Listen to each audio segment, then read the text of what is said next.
खुशियाँ पाते हैं। सुनते ही जिनका नाम असुर और खल घबराते हैं, माँ से थर्राते हैं। जिनकी कृपा से दुख विपदा संकट मिट जाते हैं, भक्त जन खुशियाँ पाते हैं।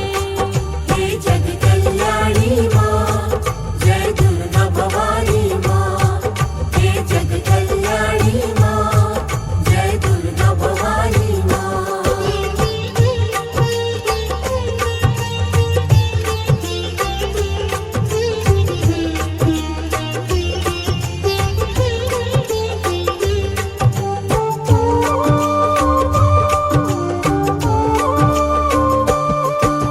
सती पार्वती माता के नौ रूप पुनः तक्षकेयम् आदित्य वसोरुणाणि परमेश्वरे पुष्पं पुष्पमालां पदव्यां भूमि दिशा श्रोता तथा लोकान् कल्पयन् नैवेद्यान्ते पुष्पाणि यथा कालोद्भवान् च पुष्पाञ्जलिर्मया ॐ मल्ल्याय सतं नमः नमः। आज का दिन विशेष है। आज मेरी माँ 2 दिन की साधना के बाद, ऐसे तो ये उसका मंदिर ही है, लेकिन आज भैया मेरे लिए तो बहुत विशेष है, इसलिए मैं थोड़ा विशेष तरह से तैयार होके मैं तो आया हूँ। क्योंकि मेरी माँ ये देखना चाहती है कि उसके बच्चे सुखी हैं कि नहीं। हर माँ बाप चाहता है कि उसके बच्चे, उसके घर में हर सुख सुविधा हो। भले वो अपने कूलर में सोता हो, लेकिन बच्चों को चाहता है उसके यहाँ एसी लग जाए, उसके यहाँ बहुत अच्छी से अच्छी गाड़ी हो जाए। एक पिता ही तो है जो बच्चे की तरक्की से खुश होता है। बाकी संसार तो ठीक है, कोई ईर्ष्या करेगा, कोई कुछ करे, पिता ही तो है ना। वो एक किसान का लड़का भी अगर IAS बन जाए तो उस दिन वो सबसे अच्छी धोती और कुर्ता पहन के पूरे गांव में मिठाई बांटता हुआ कहेगा, आज मेरा लड़का आप लोगों के आशीर्वाद से IAS बन गया। पिता ही तो है, उसको बच्चे से उम्मीद नहीं है। लेकिन बच्चे की खुश में अगर कोई खुशी होता है तो वो होता है पिता, माँ। तो आज मेरी माँ आए तो कम से कम मैं तो बताऊंगा कि मैया तेरा दिया मेरे पास सब कुछ है। इसीलिए पूरे ऋषि और संत उठ करके एक पैर पर खड़े होकर शंख बजाने लगे। देवता दोनों हाथ ऊपर करके वो स्तुति हम लोग यहाँ बजाएंगे, महिषासुर मर्दनी स्तोत्रम। करीब 15 मिनट का वो होता है। तो हम लोग जो है क्या कहते हैं, आज बड़ा दिव्य स्वरूप है। और आप दोनों जो आदरणीय, जो आज मुख्य यजमान के रूप में हैं, मैंने कल भी कहा था कि ऐसे तो माँ का हर दिन दिव्य ही होता है, लेकिन आज के बाद जो मुख्य यजमान बनेंगे उनका परम सौभाग्य ही होगा महाराज। ऐसे तो जो पहले भी बने हैं वो भी परम सौभाग्यशाली हैं, लेकिन आज मैं यही सोच रहा था कि प्राकटोत्सव के दिन, देखिए जहाँ व्यक्तिगत कथा होती है तो 9 दिन एक ही यजमान होता है। सबसे पहले उनके माता पिता होते हैं, फिर उनकी बेटे बहुएं बारी बारी से होते हैं। वो उस परिवार के लिए होता है, जबकि कथा तो सार्वजनिक होती है, लेकिन मुख्य यजमान उस परिवार को ही हक है, क्योंकि ये हक मिलना बहुत बड़ी बात है। तो जो परिवार बेचारा इतना कुछ करके ये कथा करा रहा है, तो व्यक्तिगत कथा में क्या होता है कि उसका ही हक है मुख्य यजमान के रूप में। ये सब हम लोग ध्यान रखते हैं। हम लोग 2 तरह की कथाओं में जाते हैं, एक तो व्यक्तिगत और दूसरा कमेटियां करवाती हैं। तो मैं इस बात को आज प्रणाम से पहले इसलिए उठा रहा हूं कि मैं कल सोच रहा था, जब भी कमेटियां कराती हैं तो तीसरे दिन जो मुख्य यजमान बनता है तो थोड़ा मुझे लगता है कि उसमें कुछ विशेष योग्यता तो होनी चाहिए, क्योंकि आज का दिन बहुत विशेष है। इसी तरह जिस दिन शिव बारात होगी उस दिन भी देखूंगा कौन मुख्य यजमान बनता है। कल काली का प्राकटोत्सव है। कल का भी दिन मेरे लिए तो विशेष है। कल माँ काली प्रकट होगी शुंभ निशुंभ के वध के दौरान। तो कल का दिन भी मेरे लिए विशेष है, आज का दिन तो है ही है, और जिस दिन शिव बारात यानी छठवें दिन या सातवें दिन, आमतौर पर छठवें दिन, तो वो दिन भी। और मुख्य यजमान के बहुत सारे अधिकार होते हैं महाराज। वो कथा का प्रथम श्रोता कहलाता है। जैसे किसी शहर में मेयर प्रथम नागरिक होता है, उसी तरह देश में प्रथम नागरिक राष्ट्रपति होता है।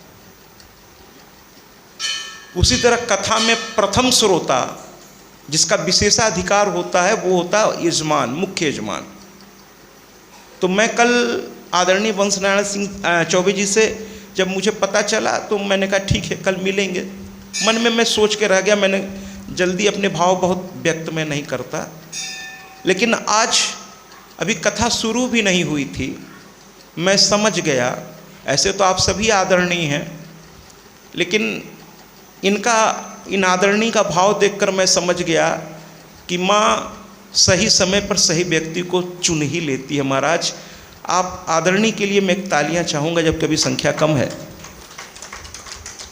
चौबे जी कहे होंगे या स्वयं का भाव जगा होगा, मुझे लेने के लिए स्वयं चले आए। वहाँ तक तो ठीक है। अभी 2 दिन और लोग भी आदरणीय आए थे मुझे साथ लेकर यहाँ तक आने के लिए, लेकिन ये न केवल वहाँ आए बल्कि जो व्यक्तिगत कथाएं होती हैं और उसमें जो परंपरा हम लोग निभाते हैं, उस परंपरा को शायद आप आदरणीय अच्छी तरह जानते हैं। उन्होंने आते ही मुझसे कहा, महाराज जी ये पोथी मैं अपने सर पे ले लूँ क्या? हमें बड़ी प्रसन्नता हुई। हमने कहा लगता है आपको सारे नियम पता है, क्योंकि मैं कभी किसी से नहीं कहता ये पोथी तो मेरा सब कुछ है, तो मैं इसे सीने से लगा के ही चलता हूँ। लेकिन जब कोई मुख्य यजमान कहता है महाराज जी कथा स्थान तक ले जाने का अधिकार मुझको है, तो ये पोथी मुझे दे देंगे थोड़ी देर के लिए, मैं इसे सर पर रख करके आपके साथ कथा स्थान तक जाना चाहता हूँ। तो मैं बड़े ही सहर्ष मैं उस व्यक्ति को ये पोथी, जो ये मेरी साधना है, तो मैं कहता हूँ ठीक है थोड़ा देर आप इसको सर पे रख सकते हैं, इसकी बहुत महत्ता है महाराज। तो मैं समझ गया कि आपका भाव तो बहुत ऊंचा है। वहाँ से सर पे रखकर आप यहाँ तक आए, और यही परंपरा है, यही परंपरा है कि जो मुख्य यजमान है वो पोथी को अपने सर पर रख करके लेके आता है। लेकिन अब आप कहेंगे पहले क्यों नहीं बताया आपने? मैं अपने विचार कभी किसी पर थोपता नहीं। मैं अपने परिवार में नहीं थोपता तो दूसरों पर कैसे थोपूंगा? हर आदमी की अपनी सोच है, तो मैं कभी नहीं कहता कि नहीं यही तुम करो। मैं कहता हूँ भैया आप भी स्वतंत्र हो, आप भी आदरणीय हो, स्वयं सोचो क्या सही क्या गलत। तो मैं कभी अपने विचार किसी पे थोपता नहीं। तो 2 दिन जो यजमान थे वो भी आदरणीय थे, लेकिन आज जब आप आए तो आपने कहा नहीं पोथी मुझे सर पे रखनी चाहिए। हमने कहा बिल्कुल रखनी चाहिए, लेके चलिए आप। ये तो आपको सौभाग्य मैंने नहीं मैया ने दे दिया है, उसको कौन छीन सकता है आपसे? ये आपका सौभाग्य। आपने मुख्य यजमान बनने के लिए आदरणीय वंशनारायण चौबे जी से संपर्क किया और आज का दिन आपको अलॉट हुआ, तो ये बहुत सौभाग्य की बात है। कल का दिन और विशेष है। अब वो देखता हूँ कल कौन मुख्य यजमान बन के आता है मेरे सामने। हमारी माँ की कथा में कहते ना, कहीं राम देखा कहीं श्याम देखा, लेकिन अपनी माता के चरणों में चारों धाम देखा। ऐसी मेरी मैया की कथा को सुनने के लिए स्वर्ग से देवता पधारते हैं महाराज जब ये कथा होती है, क्योंकि स्वर्ग में कथा की कोई व्यवस्था नहीं है महाराज। अगर स्वर्ग में कथाएं होती तो शायद कोई पुराण में ये लिखा होता कि स्वर्ग में कथा सुनाने श्री सूत जी महाराज गए, लेकिन ऐसा कहीं वर्णन नहीं है। या सुखदेव जी महाराज स्वर्ग में कथा सुनाने गए, ऐसा कहीं वर्णन नहीं है महाराज। कहीं नहीं है ऐसा वर्णन। अर्थात स्वर्ग में कथाएं नहीं होती, तो फिर ये देव कहाँ आते हैं कथा सुनने? क्योंकि कथा के रसिक तो ये देव हमसे कहीं ज़्यादा हैं, तभी तो वो देव हैं, वो आते हैं महाराज। और जरा विद्वानों से पूछिए कि देवताओं के लिए यहाँ एक पंडित जी ने आसन बना रखा होगा, जो आचार्य हैं कर्मकांडी, उनको अच्छी तरह पता है कि कथा में देव के लिए भी एक आसन बनाना पड़ता है। और यहाँ के भी आचार्यों ने, हमें उम्मीद है, रखा होगा। एक सुपारी पर कलेवा बांधा जाता है और उसको एक पुष्प के ऊपर स्थान दिया जाता है। जरा सोचिए कि हमको आपको बैठने के लिए कितना आरामदायक आदरणीय वंशनारायण चौबे जी, भानु प्रकाश चौबे जी और जितने भी आदरणीय कमेटी के लोग हैं, इन्होंने कितनी अच्छी व्यवस्था आपको दे रखी है। गद्दे लगे हुए हैं, कुर्सियां लगी हुई हैं, आप आराम से आके बैठिए महाराज। लेकिन हमारे देवताओं के लिए सुपारी रखी गई है कलेवा बांध के पुष्प के ऊपर, लेकिन वो उस पर भी बैठने को तैयार है इस कथा को सुनने के लिए। बताइए ना महाराज, इस कथा का महत्व बताइए आप लोग। इस कथा को सुनने के लिए 33 कोटि यानी 33 सर्वश्रेष्ठ पंचदेव, 5 सर्वोत्त देव, ऐसे तो सभी अपनी जगह सर्वोत्त हैं, 3 और देव यानी श्री हरि, श्री परमपितामह ब्रह्मा जी, श्री महादेव अपनी अपनी धर्म पत्नियों के साथ, ये सारे देव माँ के सामने मौजूद हो जाते। तो यहाँ महसूस करिए कि अब ये प्रांगण दिव्य हो चुका है। और मैंने कल आपसे निवेदन किया था कि माँ का प्राकट उत्सव है, थोड़ा बन ठन के आइएगा, क्योंकि माँ आएगी तो उसको बताना तो है कि आपकी कृपा से हम सब बहुत आनंद में हैं। हमेशा रोते हुए माँ के सामने जाना अच्छा नहीं है। माँ को दुख लगता है, कितना इसको दिए फिर भी इसको हाय हाय मची पड़ी है। माँ को भी यही तो मुश्किल है ना हमारी आपकी। हम लोग देवताओं को बड़ा विशेष समझ लेते हैं, हम कहते हैं इनको अपना समझिए ना महाराज। और जैसे आपकी फीलिंग है ऐसी ही फीलिंग उनमें भी होगी, ऐसा सोच लीजिए ना थोड़ा सा। अपने लिए एसी लगवाए हैं तो कम से कम घर के पूजा घर में एक कूलर तो लगवा दीजिए गर्मी के दिनों में। उनको भी तो लगिए, सोचिए कि उनको भी गर्मी लग रही होगी। पता नहीं उनको हम लोग इतना विशेष क्यों समझ लेते हैं कि पूजा घर में एक पंखा भी लगाना जरूरी नहीं समझते, और फिर उम्मीद करते हैं कि ये हमारी सब कुछ सुन रहे होंगे। अगर आप ये समझते हैं कि ये सजीव हैं, तभी तो आप दुख में जाकर उनसे बात करने की कोशिश करते हैं। इसका मतलब आप समझते हैं सजीव हैं, तो सजीव हैं तो फिर भैया उनको भूख भी लगती होगी। दोनों टाइम समय से नाश्ता भोजन, ये भी तो फर्ज है कि मंदिर में चढ़े, जो आपके घर का मंदिर है। सुबह शाम दिया अगरबत्ती, आप स्नान करते हैं उनको भी स्नान कराइए। अब फोटो रखे हैं तो फोटो पर सांकेतिक स्नान कराइए। वो कर्मकांडी आचार्यों से पूछिए, उसके तरीके वो बताएंगे। हम लोग तो आचार्यों से आजकल कुछ पूछना ही जरूरी नहीं समझते। ये आचार्य जो पढ़ते हैं है ना, इतनी मेहनत से शिक्षा लेते हैं। मैं अपने आप को तो कहता ही नहीं, मैं तो कहता हूँ मैं तो विद्वान हूँ ही नहीं महाराज। मैं तो आचार्यों को ही आगे बढ़ा देता हूँ। बल्कि कुछ आचार्य बड़े विनम्रता से कहते हैं, महाराज आपका बड़प्पन हम करना ना, भाई कर्मकांडी आचार्य आप हैं तो ये अधिकार आपको है, बताइए समाज को कि क्या करना चाहिए क्या नहीं करना चाहिए। हम लोग तो व्यास हैं, ठीक है, हम तो अपनी ड्यूटी करेंगे, आप लोग भी करो। तो उनसे पूछिए कि देव को स्नान कैसे कराते हैं। उनको बच्चों की तरह अपने जैसे अपना ख्याल रखते हैं उनका ख्याल रखिए महाराज। जिस दिन से आप उनका ख्याल रखेंगे, विश्वास करिएगा मेरी बातों को, और बिना कहे ऐसे भी वो रखते हैं विशेष ख्याल, वो आपका रखने लगेंगे। बिना कहे रखिए तो एक बार उनका ख्याल, जबकि वो आपके ख्याल के भूखे नहीं है महाराज। इतने दिनों से मैं सबकी बात नहीं कर रहा हूँ, कुछ घरों में बहुत अच्छे से उनकी पूजा अर्चना होती होगी, लेकिन बहुत से घरों में रख तो दिए जाते हैं। और बहुत से घरों में तो आश्चर्य है कि इतना बड़ा मकान बनवा डाला लेकिन पूजा घर अंदर कहीं नहीं है। ताजुब है, ताजुब होता है मुझे कि जिसके आशीर्वाद से हमारा महल खड़ा हो गया, उसके लिए घर का एक कोना भी नहीं है हमारे पास। क्या बात है, तकलीफ होती है देख के। गुजरात में हमको गरीबी नहीं दिखाई दी महाराज। गुजरात में मैं कथा में गया था, है ना, और वहां गरीबी क्यों नहीं दिखी मुझे? हर घर में, क्या व्यापारी, क्या सरकारी कर्मचारी, क्या आम आदमी, हर घर में हमने दो चीज देखी।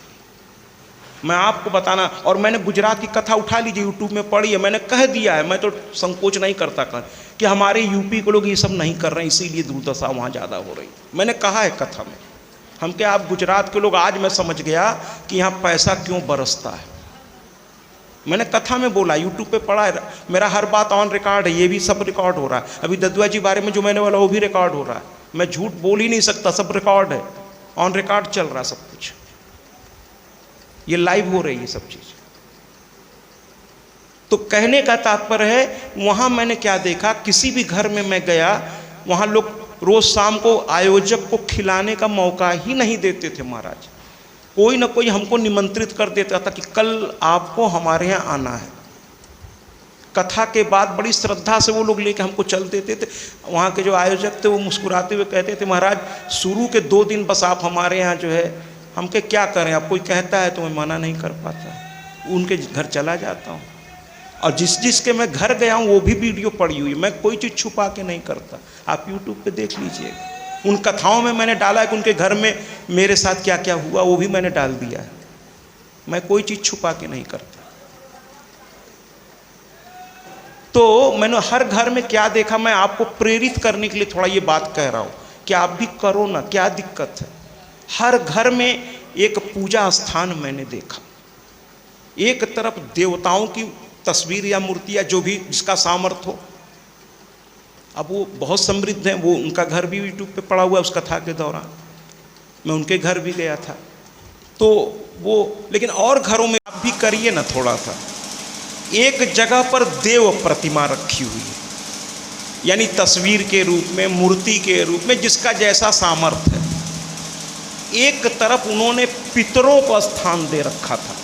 मैं इसलिए कह रहा हूँ कि अगर कोई सफल व्यक्ति है तो जरा पता तो करिए कि वो क्या किया कि 125 करोड़ से ऊपर की जनसंख्या में आज वो यहाँ पहुँच गया। सफल व्यक्ति के पीछे उसका परिश्रम और उसकी विचारधारा होती है महाराज। किसी की बुराई करना बहुत आसान है, मैं तो गलत से गलत आदमी में भी ये ढूंढता हूँ कि अगर ये इतना कंट्रोलिंग इसके अंदर है। जैसे राजनीति में मैं नाम नहीं लूँगा, एक शख्स के बारे में कहा जाता है कि आज पूरा देश उसकी मुट्ठी में। मैं कहता हूँ बहुत अच्छा, अरे सीखिए ना उससे आप। यहाँ एक घर को आप मुट्ठी में नहीं कर पाते, उसने पूरे देश को कर रखा है, कुछ तो उसमें विशेष होगा, आप भी करके दिखाओ ना, कुछ तो उसमें विशेष होगा। तो हमारे गुजराती, मैं इसलिए कह रहा हूँ कि कथाओं में केवल राजा रानी की कथा नहीं, कुछ ऐसी चीज़ें पे जाता हूँ, ये सब वीडियो पड़ी हुई है यूट्यूब पे, देखिए। और मैं वहाँ जाता हूँ, मेरा कर्तव्य, ये संतों से ही मैंने सीखा है कि कभी कोई आपको निमंत्रित करे तो पहले पूजा घर में जाइए, असली घर का मालिक तो वहाँ बैठा है। मैं संतों से ही सीखता हूँ सब कुछ, और मैं वहाँ जा कर के जो मुझे समझ में आता मैं बता भी देता हूँ कि देखिए भैया, इसको ऐसे नहीं, अगर ऐसे कर लेंगे तो और अच्छा होगा। इसीलिए संत जब भी कभी घर आवे, उनको अपना पूजा घर दिखाया कीजिए, वो बता देंगे आपसे कहाँ गलती हो रही है, क्या आप कर रहे हैं क्या नहीं कर रहे हैं, वो बता देंगे, इससे आपको लाभ हो जाएगा। और वहाँ की स्त्रियों को मैंने देखा कि जब वो पाद अर्ध से मेरा पूजन करते थे वो लोग, तो वो संस्कृत में, वहाँ की स्त्रियाँ महाराज संस्कृत में श्लोक वाचन करती थी। गुजरात ऐसे ही नहीं, गुजरात मैं ताज्जुब खा गया। मैं तो मजाक में कहा कि आप लोगों को किसी आचार्य और संत की ज़रूरत ही नहीं है, आप लोग तो स्वयं विद्वान हो। तो वो कहते थे नहीं महाराज, आप ही लोगों के साथ हम लोगों ने सीखा। नवरात्रि में मैं गया था, तो वहाँ गरबा, जब माँ को आज प्रकट हम कराते, वहाँ पे कराए थे, तो वहाँ सारे पुरुष सारे स्त्री माँ को प्रसन्न करने के लिए गोला बना के, सब यूट्यूब पे देख लीजिएगा, गोला बना के गरबा करते वहाँ। यहाँ तक कि अंत में हमको भी मंच से उन लोगों ने उतार लिया और कहने लगे महाराज जी ये तो हमारी साधना है, ये कोई नृत्य नहीं है, गरबा एक साधना है। हमने कहा तो आइए, फिर हमने कहा हमको भी सिखाइए, हमें तो नहीं आती। तो उन्होंने, वहाँ के बहुत आदरणीय एक थे, वो IPS अधिकारी वो थे, उन्होंने मुझको सिखाया कि देखिए 2 कदम आगे, 1 कदम पीछे, एक हाथ ऐसे, एक हाथ ऐसे, 2-3 बार प्रैक्टिस कराई, फिर तो मैं पक्का गुजराती हो गया। आइए कथा की ओर चलते हैं। तो प्रणाम की आपके और अपने कुल देवी देवता को मेरा प्रणाम, आपके अपने ग्राम देवी देवता को मेरा प्रणाम, आपके अपने नगर देवी देवता को मेरा प्रणाम, आपके और अपने स्थान देवी देवता को मेरा प्रणाम, आपके और अपने वास्तु देवी देवता को मेरा प्रणाम, और अंत में पुनः अपनी जगत जननी को मेरा प्रणाम। हे माँ, सदा आप जाके छोड़ दिए थे। मुनि ने उन्हें पुत्री रूप में स्वीकार कर लिया। पुत्री रूप में स्वीकार करने के बाद मुनि ने कहा, ये लड़का जो है अब मेरा नाती हो गया। संतों का हृदय बहुत बड़ा होता है, संतों से मिलिए बड़ा आनंद आता है। एक बार बस उनके दिल को आप भा जाइए। आज मैं चर्चा करूंगा आदरणीय वंशनारायण चौबे जी कि किसके कृपा पात्र आप बने। संत सबको नहीं अपनाते महाराज, बड़े भाग्यशाली लोग होते हैं जिनको संत अपने पास बैठाते हैं या कोई पदवी देते हैं। आपको मिला है, आदरणीय वंशनारायण जी को ये पदवी मिली है, और वो भी एक बहुत महान संत से। ये सब ऐसे नहीं होता। न जाने कितनी बार ये उनके दरवाजे पहुँचे होंगे, न जाने किस तरह से उन्हें प्रभावित किया होगा, तब जाके उनको इन पे विश्वास हुआ होगा। ऐसे थोड़ी हो जाता है। तो यहाँ पर भरद्वाज जी ने देखा कि ये बिटिया तो बहुत अच्छी है, माँ की भक्त है, अरे रानी है, लेकिन इसमें अहंकार का अ भी नहीं है। ये तो माँ की सेवा करती है रात दिन, संतों की सेवा। खुद अपने हाथ से वो झाड़ू लेकर के पहुंच जाती थी भरद्वाज मुनि की कुटिया को साफ करने। वो कहते थे, अरे पुत्री रहने दे, तू महारानी रही है, तेरे एक इशारे पर हजारों अनुचर आ जाते थे, तू रहने दे। तू कहती थी, महाराज ये ठीक है कि आज मेरा दिन ठीक नहीं है, लेकिन जब मैं महारानी थी तब भी जब मेरे यहाँ कोई संत आता था तो मैं उसके जूठन से लेकर के, क्योंकि संत का जूठन आपके घर में गिरे बड़े सौभाग्य की बात होती है महाराज। बहुत सौभाग्य होगा कि कोई संत को आप निमंत्रित करें और आपके दरवाजे तक वो चला आवे। ये ऐसे संभव नहीं है महाराज। तो कहती थी कि ये सौभाग्य तो मैं उस समय भी लेती थी। कोई संत आ गया, उसके जूठन उठाने से लेकर उसके भोजन बनाने से लेकर, इसमें एक सुख मिलता है। नौकर चाकर होने के बावजूद मैं उनसे नहीं बनवाती। सीता जी देखिए ना, वो धनुष वाला जो धनुष यज्ञ हुआ, क्यों? जनक जी ने क्या देखा कि वो जो धनुष रखा था, जो अंत में भंग हुआ और विवाह हुआ, जबकि धनुष भंग के बारे में स्थिति में स्पष्ट कर दूं, न राम का इरादा था उस धनुष को भंग करने का, न किसी का। वो तो सिर्फ था कि उठाना है। अब वो एक अलग प्रसंग है, उसमें मैं नहीं जाना चाहता। तो सीता जी ने क्या किया, अपने हाथ से, बाएं हाथ से उसको सरका करके वहां पोछा लगा दिया, और जनक जी ने ये देख लिया। उसी समय उन्होंने कहा, जो इस धनुष को उठाकर इसकी प्रत्यंचा लगाएगा, उसी से मैं अपनी पुत्री का विवाह कर दूंगा। तो बड़े बड़े रानियों ने संतों के लिए सेवा करना, खाना बनाना, आगे बढ़ करके कि मैं करूंगा, मैं करूंगी। जैसे कल एक माँ आई यहाँ पर, कथा के बाद मुझसे कहने लगी कि महाराज मैं कुछ गुप्त दान करना चाहती हूँ। हमने कहा करिए ना, कौन रोका है आपको? तो उन्होंने मुझको कहा कि आपको दे देती हूँ और आप इसको ऐसे ऐसे कर दीजिएगा। मैंने कहा ना ना ना, यहाँ के व्यवस्थापक परम आदरणीय श्री वंशनारायण चौबे जी हैं, मैं अभी उनसे आपको मिलवा देता हूँ। फिर आप दोनों में बात हुई, अब उसके आगे का वो आदरणीय आपको बताएंगे। तो कुल मिलाकर के यहाँ पर संत के घर एक एक चीज को वो सजाती थी, उनके लिए फल फूल तोड़ के लाती थी, उनको पूजा के समय जल सब लगा के बैठ जाती थी। संत इतने प्रसन्न हो गए। संत एक बार प्रसन्न तो हो जाए महाराज। इतने प्रसन्न हो गए कि उन्होंने कहा कि तेरे बेटे की शिक्षा की जिम्मेदारी मेरी। आज से तेरे बेटे की शिक्षा की जिम्मेदारी मेरी। और वो सुदर्शन को लगे शिक्षित करने। कौन? वो भरद्वाज, उस जमाने में जिनके आश्रम में 10,000 विद्यार्थी पढ़ते थे। और वही भरद्वाज का वो गुरुकुल आज इलाहाबाद विश्वविद्यालय है महाराज। वही गुरुकुल है, वही बगल में भरद्वाज आश्रम है। उस जमाने में न जाने कहां कहां के विद्यार्थी आकर के, उसके एक तरह से वो वाइस चांसलर थे उस जमाने में। और वो स्वयं आगे बढ़ के कहते हैं सुदर्शन को आज से मैं शिक्षित करूंगा। सेवा से तो भाग्य के दरवाजे खुल जाते हैं। देव सेवा करिए, संत सेवा करिए, अपने माता पिता की सेवा करिए। सेवा से ही भाग्य खुलता है। बिना सेवा के मेवा नहीं मिलेगा महाराज, नहीं मिलेगा।